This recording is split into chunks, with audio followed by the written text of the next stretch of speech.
विशुद्धं परं सच्चिदानन्दरूपं गुणाधारमाधारहीनं वरेण्यं महान्तं विभान्तं गुहान्तं गुणान्तं सुखान्तं स्वयं धाम रामं प्रवद्ये।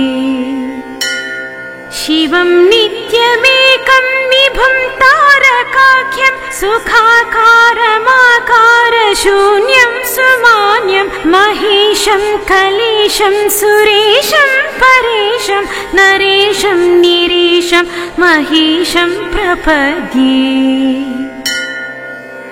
यदा वर्णयत् कर्णमूलेऽन्तकाले शिवो राम रामेति रामेति काश्यां तदेकं परं तारकब्रह्मरूपं भजेऽहं भजेऽहं भजेऽहं भजेऽहम्।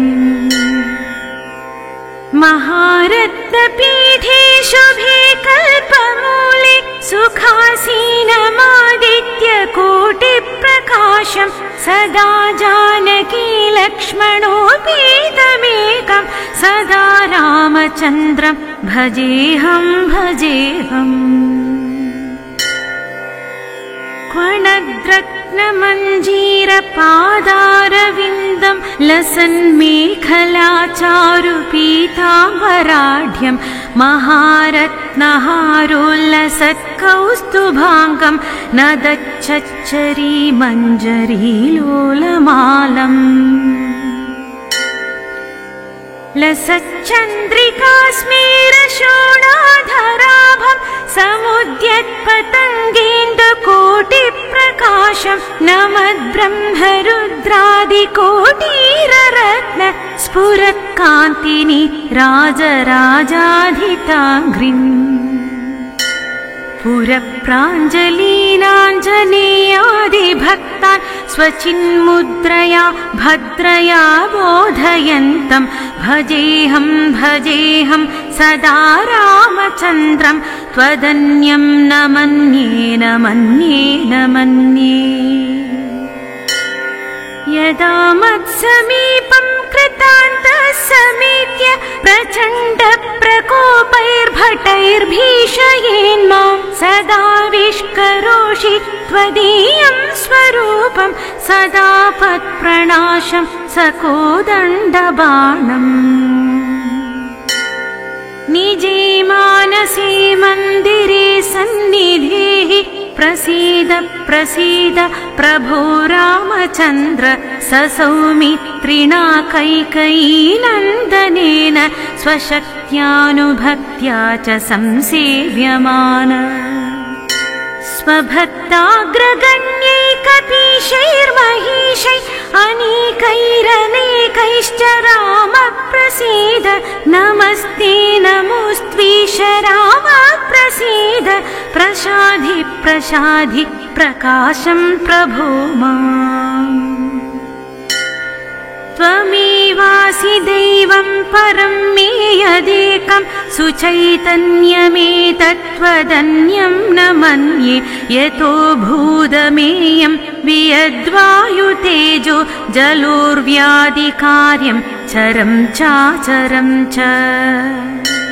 नमः सच्चिदानन्दरूपाय तस्मै नमो देवदेवाय रामाय तुभ्यं नमो जानकी जीवितेशाय तुभ्यं नमः पुण्डरीकाय ताक्षाय तुभ्यम्। नमो भक्तियुक्तानुरक्ताय तुभ्यं नमः पुण्यपुञ्जैकलभ्याय तुभ्यं नमो वेदवेद्याय चाद्याय पुंसे नमः सुन्दरायेन्दिरावल्लभाय।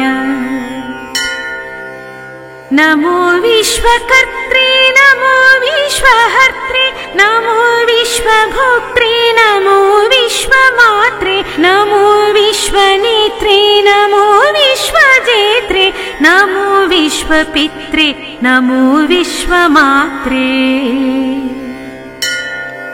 नमस्ते नमस्ते समस्त प्रपञ्च प्रभोग प्रयोग प्रमाण प्रेरणेन मदीयं मनस्त्वत्पदद्वन्द्वसेवां विधातुं प्रवृत्तं सुचैतन्यसिद्ध्यै शिलापित्पदङ्घ्रिक्षमासङ्गिरेणु प्रसादाधिचैतन्यमाधत्त राम नरस्त्वत्पदद्वन्द्वसेवाविधान सुचैतन्यमेतीति किं चित्रमत्र पवित्रं चरित्रं विचित्रं त्वदीयं नराये स्मरन्त्यन्वहं रामचन्द्र भवन्तं भवान्तं भरन्तं भजन्तो लभन्ते कृतान्तं न पश्यन्त्यतोऽन्ते स पुण्यः स गण्यः शरण्यो ममायं नरो वेदयो देवचूडामणिं त्वां सदाकारमेकं चिदानन्दरूपं मनोवागगम्यं परं धाम राम प्रचण्ड प्रताप प्रभावाभिभूत प्रभूतारिवीर प्रभो रामचन्द्र बलं ते कथं वर्ण्यते देव बाल्ये यतो खण्डि चण्डीशकोदण्डदण्डः दशग्रीवमुग्रं सपुत्रं समित्रं सरिद्दुर्गमध्यस्थरक्षो गणेशं भवन्तं विना रामवीरो नरो वा सुरो वा मरो वा जयेत्कस्त्रिलोक्याम् सदा राम रामेति नामामृतं ते सदा राममानन्दनिष्यन्दकन्दं पिबन्तं नमन्तं सुदन्तं हसन्तं हनुमन्तमन्तर्भजेतं नितान्तम् सदा राम रामेति रामामृतं ते सदा राममानन्दनिष्यन्दकन्दं पिबन्नन्वहं नन्वहं नैव मृत्यो पिबेमि प्रसादादसादात्तवैव असीता समेतैरकोदण्डभूषैरसौमित्रिवन्द्यै प्रचण्डप्रतापै अलङ्केशकालैरसुग्रीवमित्रैररामाभिधेयैरलं दैवतैर्नः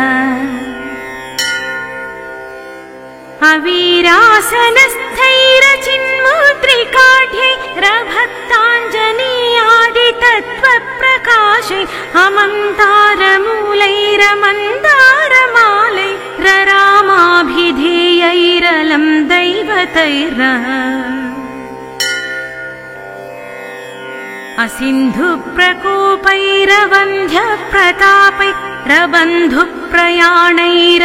असिन्धुप्रकोपैरवन्ध्यप्रतापैरबन्धुप्रयाणैरमन्दस्मिताढ्यै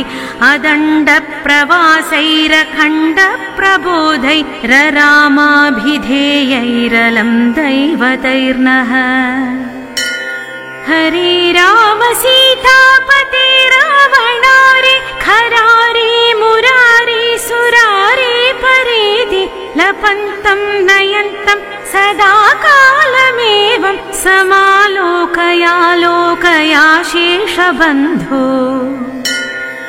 नमस्ते सुमित्रा सुपुत्राभिवन्द्य नमस्ते सदा कैकेयीनन्दनेढ्य नमस्ते सदा वानराधीशवन्द्य नमस्ते नमस्ते सदा रामचन्द्र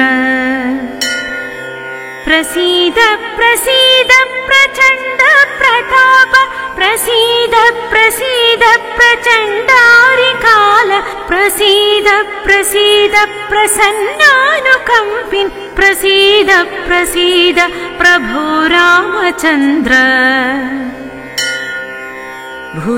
भुजङ्गप्रयातं परं वेदसारं मुदा रामचन्द्रस्य भक्त्या च नित्यं पठन् सन्ततं चिन्तयन् स्वान्तरङ्गे स एव स्वयं रामचन्द्रः धन्यः